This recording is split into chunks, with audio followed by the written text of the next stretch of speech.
The market was a chaos of shouting and fear. Dust swirled through the open stalls of the desert planet spaceport, catching the harsh light of twin suns. Humans were stacked in cages, their eyes wide with dread, while alien merchants inspected them as if they were nothing more than livestock. The smell of metal, sweat, and burnt spice hung in the air, a bitter reminder that this place dealt only in survival and cruelty. Among the caged humans was a young man, barely 19, with sunburned skin and trembling hands. His name was Kale, and his mind raced, though his body was exhausted from the long trek from his captured mining colony. He had heard whispers of these markets on distant worlds, but nothing could have prepared him for the reality of being treated as property. Kale crouched on the wooden floor of his cage, scanning the crowd. Some aliens were tall and muscular with scales and claws, while others had long, delicate limbs and glowing eyes that measured every movement of their potential purchase. A merchant, short and squat with tentacles curling from his head, tapped a claw against Kale's cage, chuckling at his fear. "This one will fetch a good price," he said in a harsh language Kale could only partially understand. Fear gripped him, but alongside it, a stubborn spark of defiance grew. He had survived attacks before, outsmarted guards during mining shifts, and escaped dangerous equipment in the mines. Even now, he refused to let them see him broken. The auction began. A crowd of traders, buyers, and spectators gathered around a raised platform. One by one, cages were unlocked, and their prisoners were paraded in front of potential buyers. Kale's heart thudded as he was yanked forward, stepping onto the platform with the other captives. The crowd jeered. Some of the aliens whispered bids, others laughed cruelly. Kale's mind raced. He noticed weaknesses in the cages, the spacing between guards, and even the pattern of the auctioneer's attention. It would be risky, but he had to survive. Then she appeared. A hush fell over the market. Kale's attention was drawn to a figure moving gracefully through the chaos. She was unlike anyone he had ever seen. Her skin shimmered with a faint metallic hue, and her eyes glowed like twin moons. She wore robes of deep violet trimmed with gold, flowing in the wind as if she commanded it itself. Her hair floated in an unnatural way, moving gently even without a breeze. People stepped aside for her, bowing or lowering their heads. Kale felt something stir in his chest, though he did not understand why. The princess paused in front of Kale's cage, her gaze piercing. She looked past the sweat, the fear, the dirt, and seemed to see the man inside, the spark that refused to die.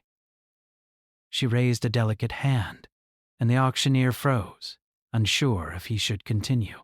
Kale's breath caught. He did not know her intentions, but something about her made him feel both small and recognized. "You," she said, her voice soft but commanding. "The one in the cage, he is mine."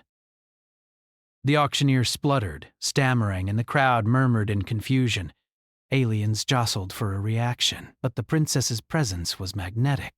She stepped forward, placing a hand on Kale's cage. The lock clicked open, almost magically.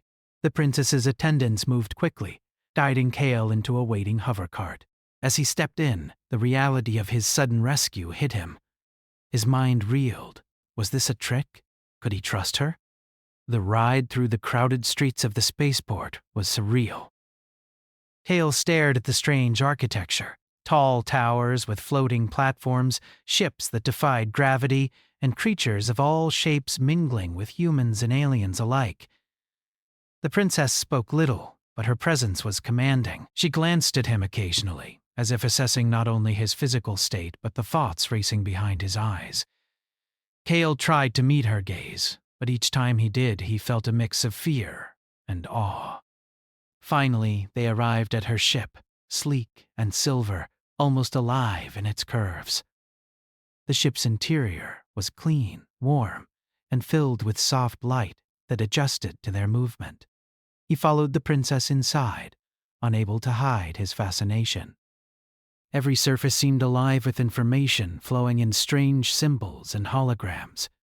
He wanted to ask questions, but the words stuck in his throat. She led him to a small room, barely furnished, but comfortable. A soft bed, a desk with glowing panels, and a window showing the stars beyond. "You are safe here," she said, her voice calm but firm.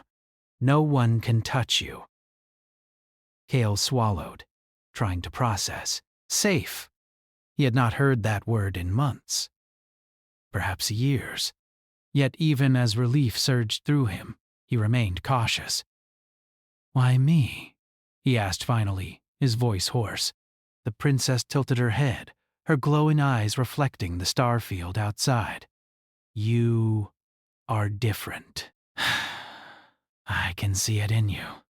Most humans are fragile, predictable. But you have something I cannot ignore. Potential, courage, the kind that survives against impossible odds." Cale felt a flush of pride, though he tried not to show it.